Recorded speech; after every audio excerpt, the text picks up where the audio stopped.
everyone. I hope this finds you as well as it might, and that you and your loved ones and teams are safe. My name is Greg, and welcome to our second Bath Life Business Surgery. We're trying to help businesses and employees in these tough times with practical advice and valuable insights. We can all do with help. These Bath Life Business Surgeries should help guide you on vital decisions in the coming months. Decisions which will affect your business, your employees, and our city's economy. It's not at all easy for any of us with our business plans, for this year at least, long since decimated. And for many companies, the definition of success has been reduced to one word: survival. Good luck and good wisdom from wherever you can get it. But before we get going, some news. Following the sellout success of the first one, we're launching another Bath Life virtual wine tasting event with our partner Stony Street. This time it'll raise money for the mighty Bath Bulls, and we're running that on the evening of June 3. Look out for comms on that, both email and social, and we hope to see some of you there. It's great to get people together, which of course is one of the other reasons for doing these events as well.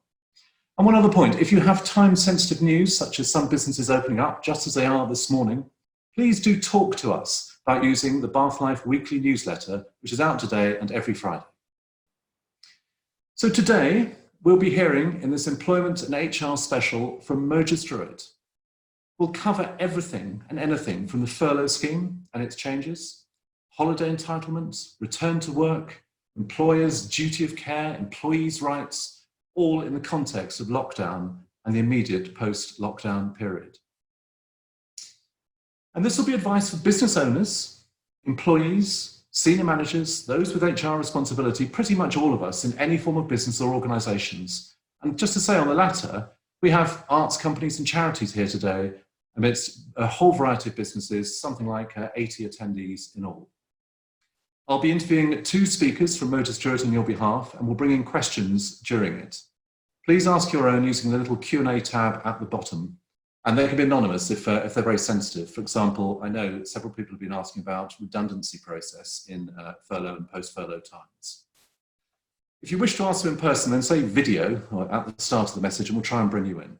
Our two speakers today, Sean McDonough, partner and head of employment and HR at Mogers Drewett, and one of the senior management team at the company, and Lucy Cottrell, employment and HR specialist. So let's start with Mogers Drewett as a company first with Sean. So Sean, if we could bring you in, please.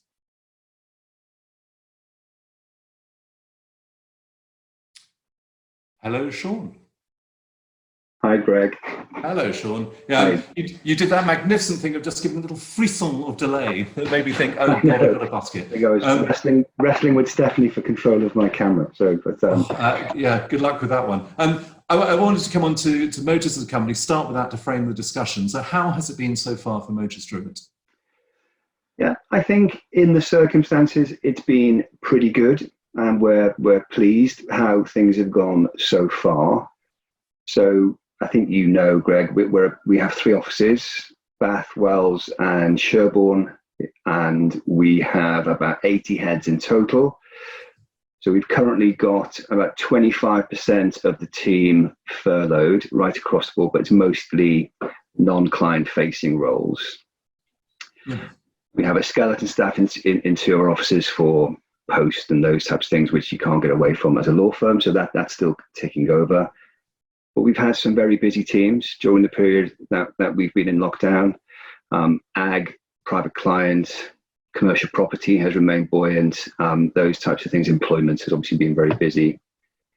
And to be honest, we feel pretty lucky because we'd adopted some flexible working before the lockdown, but on the whole, we were still pretty much office-based, barring the odd day here and there. And we went from being office-based to entirely home-based in the space of about a week.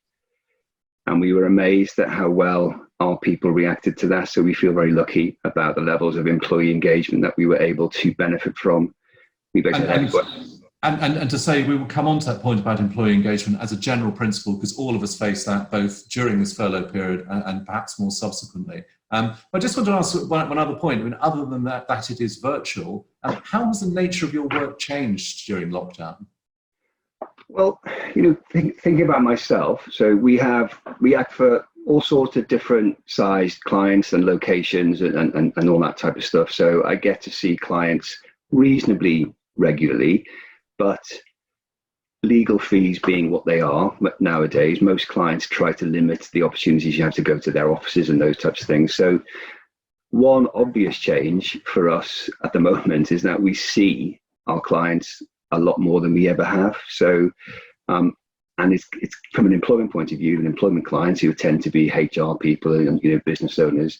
It's a nice thing to be able to get to know your clients a little bit better. You get a bit more personal insight. So you're not just going to some office in London or Birmingham or Bristol or wherever. You're seeing them in their home environment and they're a bit disarmed. And so I think that has changed for sure. And that's been a positive. There's been a level of an element of leveling for all of us, that we are, I'm looking at your sort of shed or whatever in the background with your bikes and so on. All of us see a different context in which we're operating. Thank you for that. I'd like to bring in Lucy as well. We'll be coming on to employment predominantly, but also HR. So Lucy, if we could bring you forward. And by the way, whilst I'm waiting, that wouldn't be a Mogers shirt in the background, would it, Sean? On your wall? It is, Greg.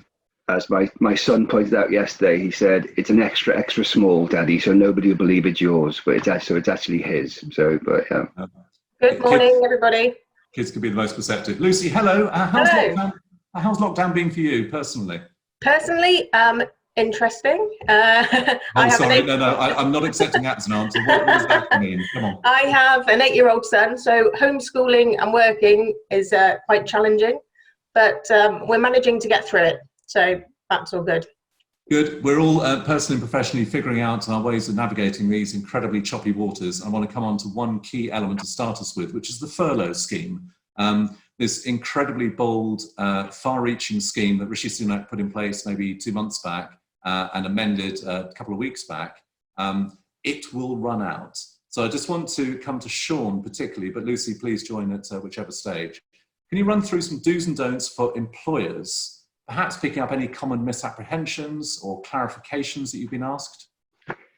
Yeah, I think it is a game changer, or it was a game changer, Greg, and it's certainly prevented. Now, I looked at the figures this morning. I think there's currently about 8 million jobs furloughed, 8-9 billion pounds of cost on the exchequer. So, those jobs, without that scheme, would have been redundancies, and very likely would have been redundancies by now. So the scheme has been brilliant for employers and has definitely saved the day. Some of the tips, there's been a lot written about the furlough scheme and the way it was introduced, although it's brilliant and although it's been a fantastic thing to have the lag between the scheme being introduced and making claims and the rules clarifying throughout that whole period did cause a number of difficulties. So the top tips from us really are, number one, and it sounds silly to start with, but there has been a little bit of reluctance in the market to use the scheme. Some companies we've spoken to and some clients we've spoken to have said, well, we're quite well reserved, we're cash positive, so we don't feel like we should use the furlough scheme. The reality is it's open to all employers whose business is interrupted and who have to ask employees to cease working because of the coronavirus. So number one is use the scheme if you're eligible, because you don't know how long you're going to need your reserves in place for. And to check, the scheme is still open now. You could start a fresh claim today. You can. Yeah, right. Absolutely. So You can furlough anybody after the relevant date. So it came in for employees who are on the payroll 28th of February and then subsequently changed to the 19th of March. On the payroll, it means something slightly different to the rest of us. So on the payroll means registered on your employer's real-time inland revenue submission. So some employees will still fall out of those dates, but most will be included. So yes, you could furlough people today just as easily as you could furlough people in March. Okay, what other tips do you have for us? get written agreements in place with your employees about their status, because there is a conflict, or there was a conflict, between the guidance that came out of the government initially, and there were employer guidance and employee guidance, and then beginning of May, we had a Treasury directive which sets out the actual framework. Treasury directive takes precedence over the guidance, which has come from the HMRC, and there are a number of points which conflict. And one of those points at the outset was the original guidance said, write to your employees notifying that they are designated as being furloughed. And then the Treasury guidance 6 weeks later said, if you have a written agreement in place with your employee that they are furloughed, you can make a claim under the scheme. So there was a whole flurry of activity around that. But just to clarify, that anomaly or timing point has now been clarified. So that's not an issue. It has been clarified. It has. So, but just in case, I think is worth, and there is going to be another opportunity in a few weeks to go through that process again with the changes that have been introduced. So our view remains, if you can get a written agreement in place with your employees to achieve a furlough, you should do that for the avoidance of any doubt from an audit point of view. Can I move on to what is permitted and what is not? Yeah. I think in our business, we've had our clashers have asked us this. We've attempted to interpret it. We don't profess to have the exact 100% right interpretation. If people are furloughed, what's the most they might be able to do which gets close to work, but which isn't still work? Okay, so until the end of July, when the scheme will change, an employee who is furloughed cannot provide any services or contribute to the generation of revenue for their employer. So basically, you can't do your job. You can attend to do things voluntarily. You can do training, but you have to be paid. Won't apply to many organisations, but you have to be paid for the minimum wage for that training session if the furlough amount is less than that. So if it was Media Clash, your employees, Greg, can't do those things for Media Clash, but they could work for another employer if your contracts permit them to, and if you consent to them to doing that during the furlough period. I'm not suggesting this for our business, nor necessarily anyone on this call. But as a principle, what is to stop companies saying, you know what, a couple of our guys will work for you and a couple of your guys will work for us, and neither is in conflict with the furlough scheme? Isn't that open to abuse? That is, yeah. There is little stopping that other than the HMRC fraud line, which has been quite busy, I think. I think it has been receiving quite a high volume of calls.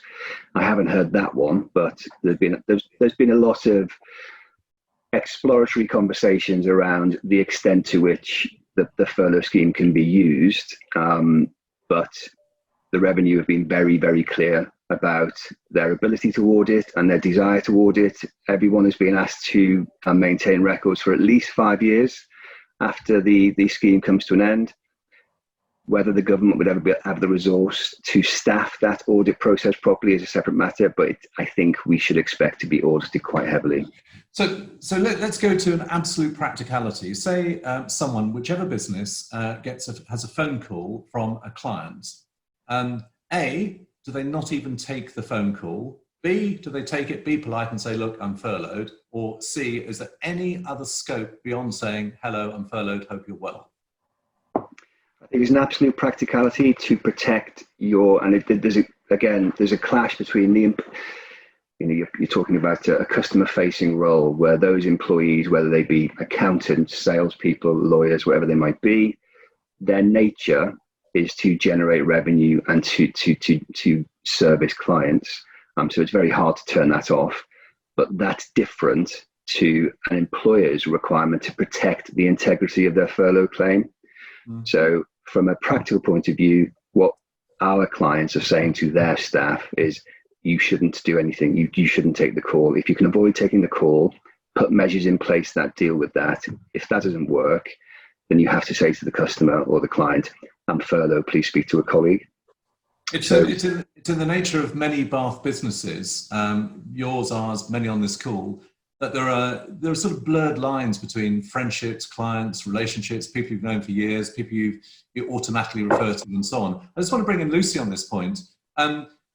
Whilst it may be for the absolute avoidance of doubt, as lawyers sometimes say, it's right simply not to take the call.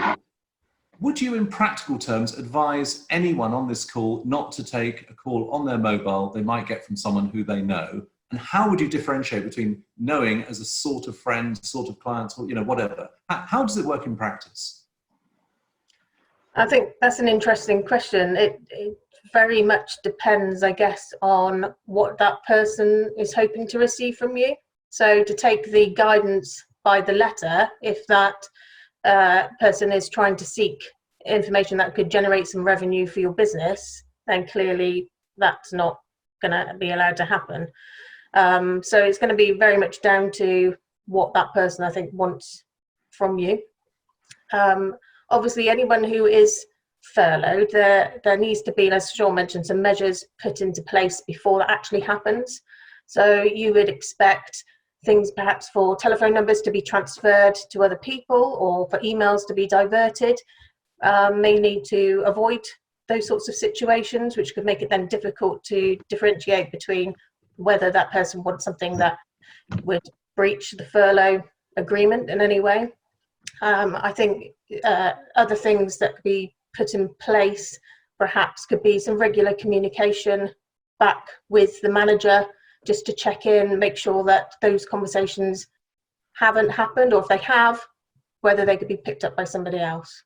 Yeah, as a general point, I'm afraid I can't respond to this, but I can refer you to someone who can. That sort of rhythm is how we've approached it. Many others will have approached it. Yeah. If I may, at this point, can I bring in one of our very great Bath Life Awards finalists, Calvin Simmons from Mandolin's Bar. Calvin, if we can bring you forward onto screen, because I know you've got an interesting question about alternative ways of trying to generate money and what is permissible. Calvin, if you want to unmute yourself, you can join. There we go. Lovely.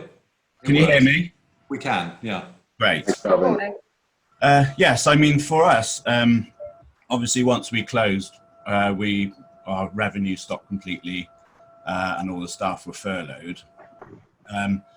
The thing, we're trying to look at alternative ways to generate revenue. It's obviously something we've never done before, and there's no guarantee to its success. So what would be the best way to go about doing this, as all the staff are technically unable to work? Can I just frame that slightly differently? Because I think many of us would have had this point as well. We have interesting ideas, but in order to see whether there's any validity, we need to share them and discuss them and actually bring people out of furlough. And I'm sure, Calvin, that's a sort of issue you're facing. Absolutely, absolutely. So Sean or Lucy on that one. Yeah. Hi, Calvin. At the moment, the answer is that the scheme doesn't accommodate that type of approach. And shortly after the scheme was introduced, a lot of frustration was expressed, particularly by smaller businesses, that they couldn't furlough an employee part-time, or reduce somebody's hours and furlough the rest, etc. Those types of combinations. That will come in from the 1st of August, though, or that we're expecting that to come in from the 1st of August. And the employer will have the opportunity to share the cost of the salary from that date. And that's not particularly brilliant from day one, but you will have the opportunity to utilize the employee part-time at that point. So you'll be able to use that combination of cost saving to achieve some of those revenue generation schemes. Sure, but I'll ask a different question then. Originally, I think the minimum period that people had to be furloughed was 3 weeks. The other way around, now, could people be brought back for a day, a week, 2 weeks? What's the shortest you can bring people back and then re-furlough? Yeah, there isn't a minimum, Greg. So as long as each period of furlough is at least 3 weeks, you can unfurlough or defurlough, whichever word you prefer. I see them bandied around, but you can bring somebody back from furlough at very, very short notice, subject to things that Lucy's going to talk about in a bit. but you can bring somebody back from furlough and re-furlough them after a short period of work, as long as the next period of furlough is for at least 3 weeks. Yeah, Can I sorry. on Calvin. Yeah, because that'd be really useful for us, because obviously we could do that in the short term to prep for the other side of the business, if you like, and then re-furlough, so we're ready to go. So you could, Calvin, imagine in July, for example, you have a mixed rotation of people coming back for a short period of time, which allows you to feed into a part-time working pattern from the 1st of August, which might fit together quite well, depending on what your plans are. It's what's called in football continuous substitution, basically. Yeah. But can I absolutely press you on this point, Sean, because I'm not sure it is completely clear. Maybe it's just me. Could someone, whomever, whichever company, come back for 2 or 3 days, do a burst of work to investigate an area potentially, or whatever it might be, and then go back onto furlough? Could it be as little as that? Yes. The fact you've asked me twice now makes me think Lucy, you don't think differently, do you? No, I don't. As Sean said, there's no minimum. So you can bring somebody back for whatever time you want. But the important bit is when they are furloughed, it is for a minimum of 3 weeks. Yeah. When they're, in that instance, in my example, when they are re-furloughed, essentially. Re-furlouged, yeah. Re-furloughed, yeah. Calvin, thank you for that point, and we wish you, and indeed all the businesses on this call, all the best in these difficult times. Thank you. Thank you. Good luck, Calvin. Thank you. Lucy, can we come back to this one? How much engagement can companies have, and should there be, with their teams during furlough? So for individuals who are furloughed, clearly, as we said, you can't engage them in any work, but I think it's really important that communication lines stay open with them. And that might not be official work, ones you would do in work. It could be something quite informal. So just maintaining some sort of contact with people, making sure that they're okay, because this is a time when it's having a huge impact on all of us, both physically and mentally. So keeping those connections with your staff are really important. And thank you. On that point, I'd like to bring in Emma Sambrook of Rice. She's the development manager of a research charity for older people's care. Emma, you've got a point about the nature of the information that you should be sharing about current work.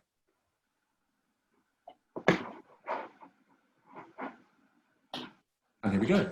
Hello. Good morning, Emma. Hello, Emma. My question was very specifically around how much information you need to give, or you can give people, about what's actually happening in the business whilst they're on furlough. I was thinking about women who are on maternity leave, they get to keeping in touch days. Do we do something similar to let people know what's actually happening, what the changes are, so they know when they come back? Sean? Lucy, do you want to do that? Did I do that? I think you should be keeping in contact with your staff about things that are happening. You're absolutely right. So for employees who are on maternity, they do get keeping in touch days, which is the whole purpose of that. When you're away from the office, you need to know exactly what's been going on in order to be effective when you come back. One of the things that we'll touch on perhaps a bit later is about helping to retain staff in these sorts of periods. And part of that might be some sort of reorientation or reinduction with your staff. So I can't see an issue with keeping people up to date with what's happening. Go on, Sean, you go.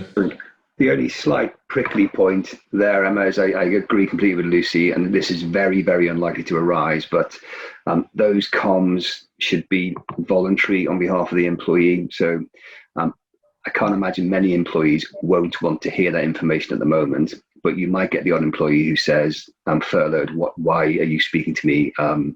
So don't require them to attend those sort of communication sessions, just invite them and say it's a voluntary thing. So. And thank you, Emma, and likewise, again, to you, all the very best. Thank you for that point. I would like to move on to the JRS Job Recruitment Scheme 2.0, which will be announced pretty soon, may even be today, which is essentially tapering post August and September, prior to it finishing at the end of September. So that employers will be paying, as we gather, anything up to the existing level of 80%. So government may pay 60, we pay 20, etc. During that time, people will be able to work And the query is this: how on earth should it be monitored? Because in practice, if we said to anyone, any of our teams, you know, you're able to do a day, a week or something, which is on our money, as it were, we've no way of knowing that they may not do more than that, because most people work longer than their hours in any case. So how might the compliance work in practice?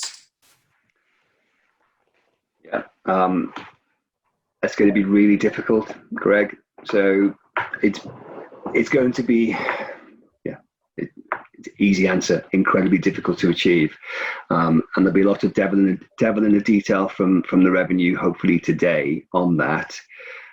But I can't see how it works if it's too prescriptive, because the whole point of that change, and in fairness to the government, they have made changes to the scheme with sort of responding to the rhythm of concerns that businesses have had to it.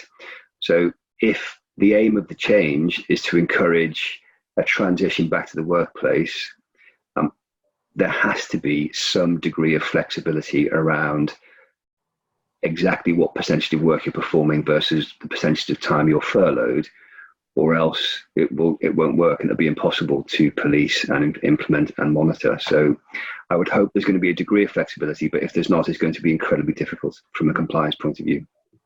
Happy days. I'd like to bring in Nick Gain of Sulis Guides, and as Nick is coming online, this is into a slightly more technical territory from a director's point of view about how and whether directors can be furloughed. So Nick, are you joining us? With the wonders of technology, he's there. Nick, hello. There we go. Good morning. Good morning. Hi, Morning. Dick. Morning. Yeah, so my question is, if someone is a director of a company and obviously goes through the PAYE scheme, but the director is also running a business as a sole trader, and that's an example of us at Sulis Guides. We are directors of Sulis Guides. We go through the PAYE scheme. We have no work at all at the moment. Our diary is empty right the way through to the end of July now. August is already dropping off for guiding. All of us have self-employment where we pick up work ourselves through national databases. So we're furloughed as directors. As a sole trader, can we also take the benefit of the sole trade grant as well as being furloughed at this time? How's that one for you, Sean? Yeah, okay. So Nick, when you say you're a sole trader, how do you, the revenue you generate from what you just described as sole trading, how do you deal with that from a tax point of view? That is a separate entry on the self-assessment form as a sole trader. So you treat that as a separate, entirely separate thing?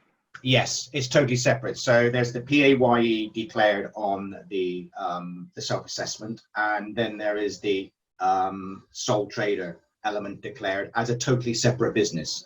Okay, and none of that sole trading income goes through the limited company and produces dividends? None at all. None at all. No, it is totally separate and totally distinct. Okay, I think you should be able to do both. Could I just suggest, Sean, you're usually very specific. You've got an element of doubt in your voice. I suggest, if, with respect to you and Nick, if you take this up separately, because it sounds like quite a technical and specific point. If that's okay, I would like to move on, if that's all right. Okay. That's great. Thanks, Okay. Nick. Thank you.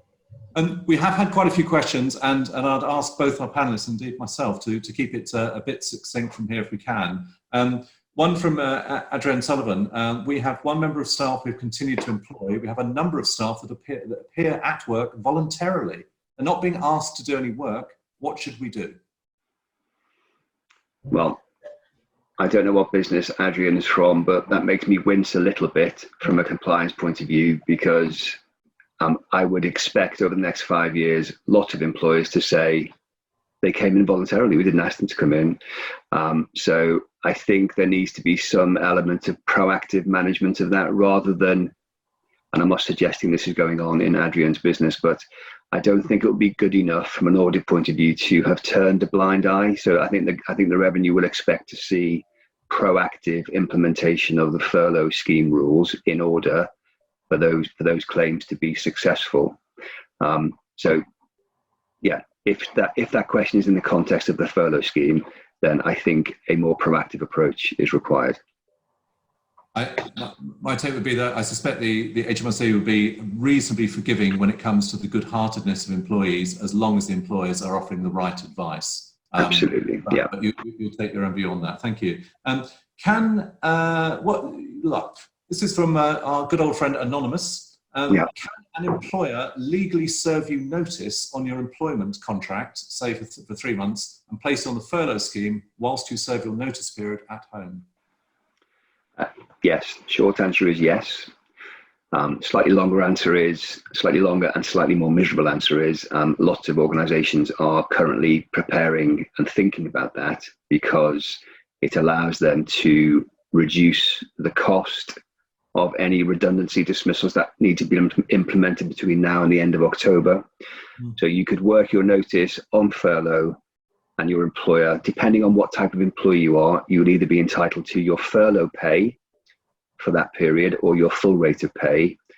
But the employer, in each case, regardless of what type of employee you are, will be able to claim back up to 80% to a cap of £2,500 for your notice pay. So it reduces the cost for the employer considerably. So, talking of cost reductions, it may be the same, Anonymous, I don't know. If people were brought back from furlough temporarily, can their salary change? And I'm assuming, can they change temporarily or indeed permanently? I think in theory, probably yes, but it's really complicated, because you're meant the furlough scheme. If you have somebody employed now who's on short-time working and reduced pay, and you furlough them, you have to bring them back to full pay before you furlough them. So to bring somebody back from furlough, put them on short-time working, terminate that, and re-furlough them it's a bit ridiculous. So, but I think technically, if you have the paperwork in place to demonstrate that those decisions have been made, technically you can. Technically, but I think it sounds it's potentially a bit abusive. It's a bit scuzzy, to use a deeply non-technical term. Graham Pappenfuss from Kingswood at school, he says, my understanding is you can only be furloughed a maximum of 3 times. Is this correct? I've not heard that, Graham, so that's news to me. I think might be getting confused with the 3 weeks rather than 3 times, but I don't believe that's the case. No. Okay. Again, Anonymous, can you use the furlough period to plan and set up a new business? Will it put in jeopardy your employer's furlough scheme claim against your cost? So if that question means, can an employee who is furloughed spend time planning a new business that has got nothing to do with their existing employment? Yes, they're separate. And as we said at the beginning, you can go and do work for another employer if your current employer allows. Obviously, beware of setting up a business that is going to compete with your existing employer. That would you've been breach of contract. You've been breach of contract. You might get the sack, and you might get sued anyway afterwards if you're doing something that you shouldn't be. But yes, you can. The short answer is yes, you can do that. So to turn that advice the other way around, if anyone is thinking of setting up a business, it is very smart for them to let their employer know that they're thinking that way, because otherwise they could be in breach in some way. Most employment contracts will be reasonably restrictive. Yes. Yeah. Can employees be newly furloughed from August the 1st, or do they already need to be on furlough by then? Do we know yet?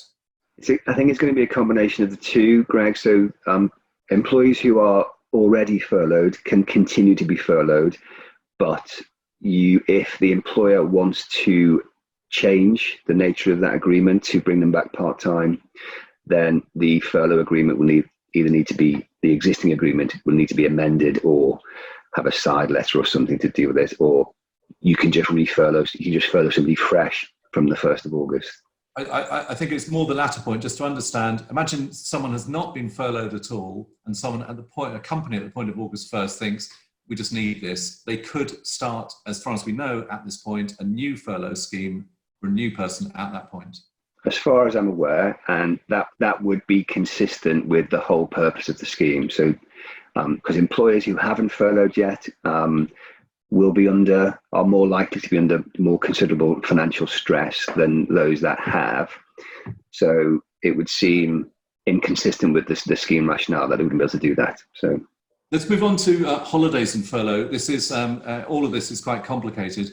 I'd like as simple and as clear and as direct a sort of almost an instruction, but guidance on what should happen to holiday which has been at least notionally accrued during the furlough period. What can employers do and what do employees need to agree? How does it work? Okay, so firstly, that there's no notional accrual, it's an actual accrual. So your accrual continues during your furlough in the same way as it would if you were at work. The questions on all employers' minds are, how much burden is that accrual creating in my business in the latter part of this year? And if I do something about it now, how much do I have to pay? And can I afford to do that now? There was some conflict when the rules first came out because of the way, because holidays, taking holiday from work doesn't mean going to Spain or going to, wherever you might go. It means having time off for rest and relaxation away from work. So there was some discussion, at least amongst lawyers, whether you could do that if you were locked down in your house, but it's now been clarified, and you can. So employees who are furloughed can take their holiday as normal, and employers who have employees who are furloughed can require their employees to take holidays as normal if they wish, and if they comply with certain notice requirements under the working time regulations. So the easy answer is yes, holidays continue to work as they normally have. You have to pay the normal rate of pay, not the furloughed rate of pay, broadly speaking, unless you're a 0 hours employee. But broadly speaking, it's 100% of normal rate of pay, but the employer can claim back the 80%. So just to play that back, it seems to me that at least especially there's complete mutuality here.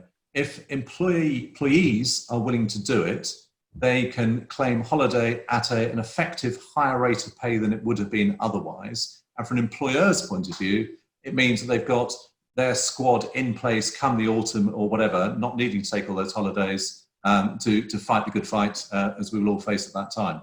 So to play it back to you very clearly, is the advice to take holidays during furlough from both sides' point of view? Yeah, I think, although the employee side of that, a lot of the narrative that's coming back to our employer clients is our employees don't want to take their holiday because they don't want to waste it on doing nothing, which is why that's a different question. So speaking from an employer point of view, I think the answer is yes, you should require your employees to take their holidays because that reduces the burden and allows you to perform better as we all emerge from this. That you will earn more as an employee, so there is some upside there, but you won't be able to do very much with it. That's the only downside, but that's not a legal point. But yeah, so it's a trade. It's an extra bit of money, but there's not much you can do with it. That's the holiday point. But there's another question we've had from again one of our anonymouses. That's a thing. It's about the restorative break. That can an employee legitimately argue that was simply not the option for holidays? What we mean by holidays during furlough. You can't have this restorative break because you can't leave your home. And then related, how can employers demonstrate that they've given due consideration to this point? Yeah, that's a terribly European question because the whole rest and relaxation rationale has come from EU case law, not UK case law. But yeah, during the lockdown when people couldn't go out and couldn't do anything, there was that is why there was a clash of views. Some lawyers thought, no, there's no problem. Other lawyers thought you can't possibly have rest and relaxation if you're locked down in your house unless you chose to. So this is in relation to the employers requiring rather than allowing. But now that the lockdown has been relaxed a bit, people are doing, and we've seen on the news the last few days how crazy certain beaches have been and what have you. So I think it's self-evident. I don't think the argument of I can't do anything, I can't get the rest from relaxation will work anymore, because you can exercise as much as you want. You can go and meet a friend in the park. So I think that argument is probably done, unless you're ill or you're still shielding and you can't be released from lockdown. There might be some odd exceptions to it. So it sounds to me like, as in virtually all of this area, the key is open communication between companies 100%. and teams. And I'd like to move on to this and to Lucy's area particularly, of employee retention activities, some smart ideas for employers now during lockdown and really also post-lockdown. We'll come to the return to work bit in a moment, but those, Lucy, please. So obviously during furlough, as we mentioned before, keeping some sort of communication going with your employees is quite important. You need to make sure that they are still looked after by you as an employer. And I think as we're moving to the stage where people are perhaps coming out of furlough for whatever reason, plans need to be put in place. And I mentioned earlier about some sort of reorientation or reinduction back into the workplace, because things are likely to have changed and people need to know what things have changed and how that might affect them. One really important thing as well, and it covers everything that we've been talking about in terms of communication, is really engaging with your employees, seeking their views, finding out what their worries and what their concerns are at the moment. I think that's probably, for me, the number one thing that needs to be done. Is we have and I keep saying, we have a duty of care to employees, so we need to make sure that we are listening with seriousness to any concerns or worries they might have, and trying where we can to act on those. We want to create some sort of inclusive culture within our workplaces, so by carrying out those sort of activities, we make sure that people are well informed and ready to come back when they're able. And hopefully that then aids retaining those people going forward. Okay, we'll come back to that part of it in a little bit, but just talk to me about the employer duty of care. Is it any different when your teams are at home than it is your duty of care when they're in the office or workplace? So wherever your employees may be working, you have a duty of care to them. So whether that's physical or mental, and we need to make sure that we are addressing any issues they may have. So working from home, whether that be your office setup or something like that, or whether there are any worrying times, people might be stressed or pressured about work and things, just keeping in contact with people, making sure that we are behaving correctly as the employer in helping them manage those situations. Is it anything more, and I'm not diminishing it by saying that, anything more than being thoughtful and decent? Are there other things we should be doing? There's practical things I think we should be doing. So like I said about office setup, making sure that that's correct, because that's a health and safety issue potentially. Other things that we might want to do, like we said about keeping in touch with people about stuff. We might be promoting mental health type things a bit more. As you know, Mental Health Awareness Week this week. We might be bringing people awareness around how to look after their mental health at this time, whether that's around relaxation or mindfulness or something like that. Obviously, these are unprecedented times for everybody at the moment, so just trying where we can to support and help staff as much as possible.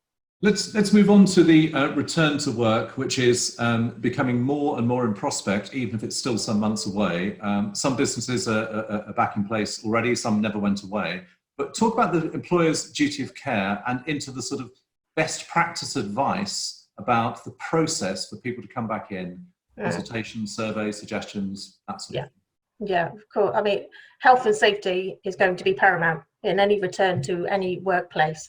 And there are probably 3 questions that an employer needs to ask themselves when it comes to deciding whether you want to return to the workplace. The first one, is it essential? So if you can carry on working from home, do you actually need to be back in the workplace? Is it sufficiently safe for you to do that? Have you risk assessed your workplaces and made sure that the right control measures have been put in place to mitigate as best you can where any risk may be? And thirdly, is it mutually agreed? So again, making sure that you are consulting and engaging with your employees to make to listen to any concerns or worries they may have about returning to the workplace. There's a range of factors that need to be taken into account when you're thinking about coming back to workplaces, and those factors, or the level of severity of those factors, will be different depending on where you are. Take a sort of another normal or normalish office, or indeed any workplace. What do employers actually have to do? Screens, masks? Well, first of all, you need to assess the risk. So you need to identify what is going to be the likely risk of letting your staff come into the office. Those risks may be different for different offices. So depending on the space you have, can you ensure social distancing? Can you ensure that people can travel to work safely? And there may be issues with certain areas of the country, like London, for example, when a lot of people rely on public transport. At the moment, I have no idea how people will be able to use those transport, because there's still plans being put into place and trying to limit numbers. Other things to be mindful of about shared facilities or resources that you have in the office. Are you going to allow people still to use communal kitchens? Or are you going to put those out of bounds and people have to bring their own food and drink in? You've also got to think about your vulnerable or extremely vulnerable workers as well. And you'd need to identify those, because at the moment the guidance says that those people should remain at home.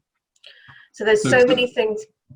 Sorry. So presumably also things like meeting rooms, even toilets, there needs to be an approach. Absolutely. And the way you can control or mitigate risks around those may be different for different people, and there's a whole range of things that you could do. Yes, you could provide gloves, but I think with that you need to also provide information and guidance on how to use those gloves.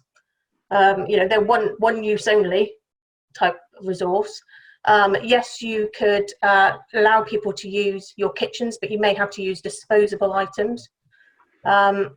You might want to consider, going back to travel, encouraging people to cycle or walk to work. And there's things you can do to encourage those things, cycle to work schemes, those sorts of things.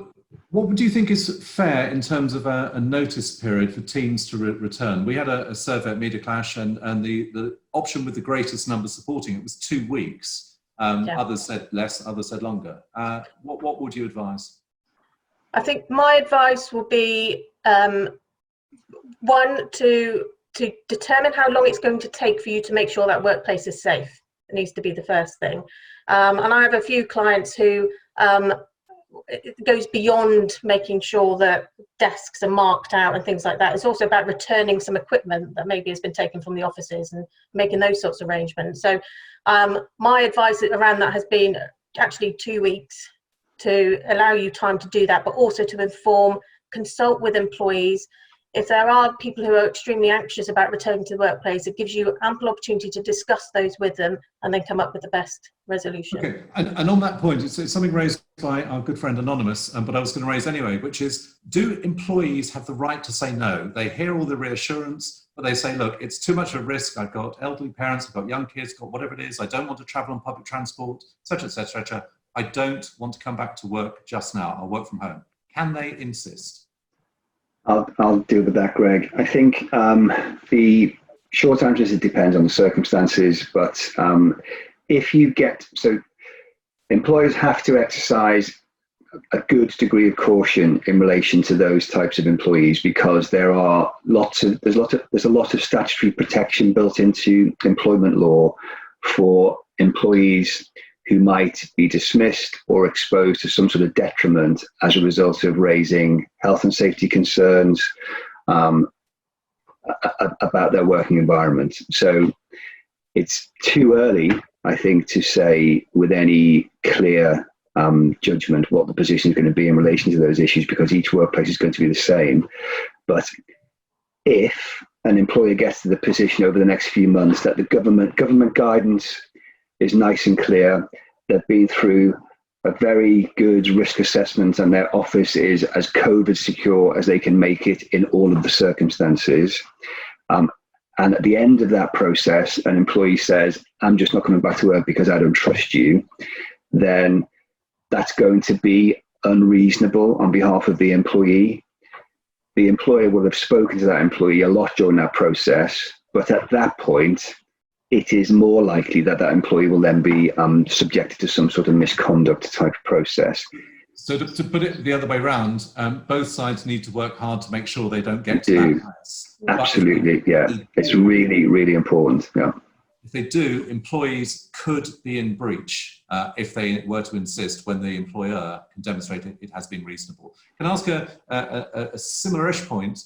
Would you recommend people join their relevant union to safeguard their future in these turbulent times? Yeah, unions can be really helpful in some situations and from an employment point of view, and really unhelpful in others. So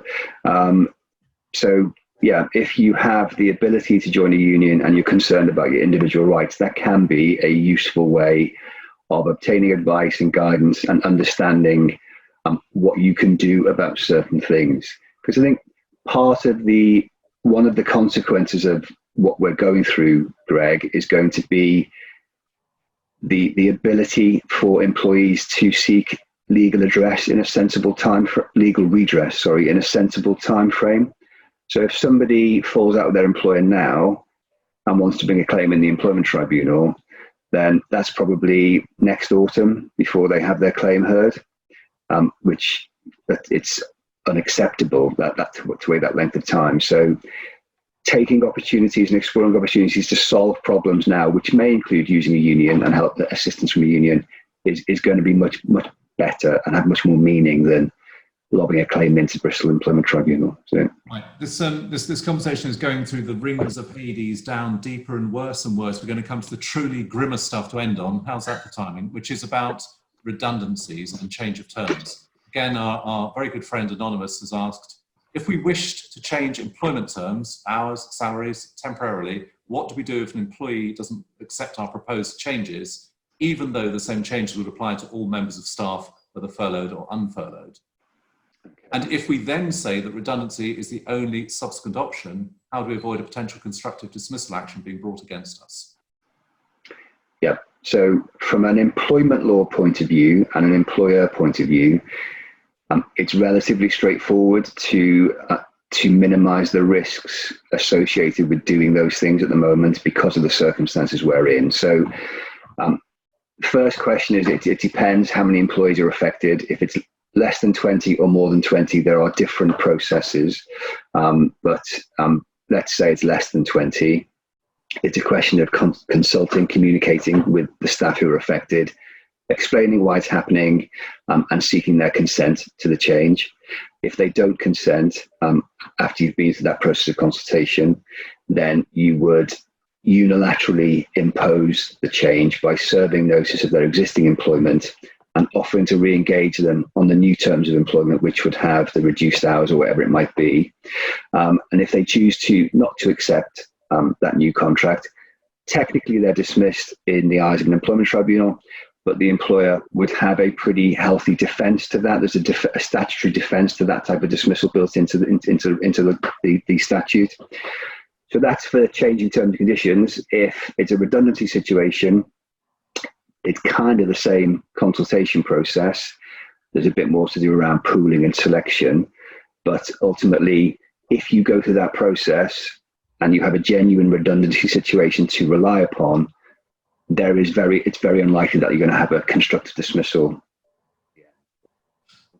To ask again the other way around, I mean, there is an awful lot of case law, of course, around employment redundancies, change of terms and so on. Has furlough per se changed any of the approach to employment when it comes to redundancy and change of terms? Or is it's applicable, but it's just the process is perhaps a bit different because of communication? No, it hasn't. There was a suggestion, because if you have more than 20 employees, you have to go through it at risk of redundancy or whose terms you're trying to change. You have to go through a certain statutory process which requires minimum periods of consultation. There was a suggestion a little while ago that that was going to change and be disapplied during the crisis, but that never happened. There's a get out of jail bit in those regulations that says if special circumstances exist, you don't have to comply with those minimum periods. Again, when this all started, when it first started, and before the furlough scheme, lots of employers were thinking, I might have to consult. How do I can't do it for 30 days because I'm shutting my business. That would fit into that special circumstance. But now that we know a bit more about it and we have more, a longer view of it, I don't think it would. And in any event, that's not a new thing. So that's an existing thing. Just to close off that area, as an observation, I think in my experience, most companies, and I have to say most definitely in Bath, most companies, most employers are very thoughtful about their teams. They are incredibly stressed at the moment, trying to figure out the way to run their business. They don't wish to make redundancies. No one wants to make redundancies per se. We're all trying to find new ways of running, new ways of operating. The furlough scheme helps and so on. It still may be that redundancies will happen, but they are very, very much a last resort, I suspect. And I think that's... Go on. No, I think that's right. And yes, employers are thoughtful and lots of our clients want to do the right thing. But also, again, going back to the Mogers Drewett experience, our employees are also really, really thoughtful at the moment. And they all pretty much, everybody is saying, what can I do to help? And, how can I help the business? How can I help the firm's clients? So lots of employees at the moment are being really flexible. And those employees who might, in other businesses, who might not be being flexible, you really should be, because the way to solve the problems arising from this crisis is by both sides of that equation being thoughtful and flexible to get through it. Yeah, when the tide goes out, you see the shore in all its glories, but also all its horrors. And there are some bad practices out there. Yeah. I didn't wish to sort of end this conversation on the lower point of redundancy.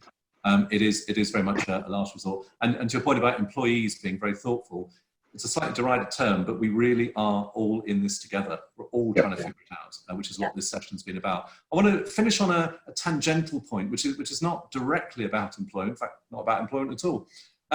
It's for those listening, it's about general advice on schools. Currently, and it may well change later today, currently the plan is for schools to go back for certain years come June 1st, straight after half term. But can parents refuse to allow their kids to go back to school, whenever that might be, because they're fearful, for all the reasons we've talked about? Yeah, I think it's not just being dull about it for a second, Greg, it's not my area, so this is not specifically legal advice, but there's obviously a whole host of regulation around not sending your kids to school and kids refusing to go to school and homeschooling and all those things that exist outside of this crisis. The short answer is, based on what the government are currently saying, it appears that you can refuse to send your child back to school, and you won't. They're saying they will not subject the parents in those circumstances to any penalty. So they won't fine parents for not sending their kids to school.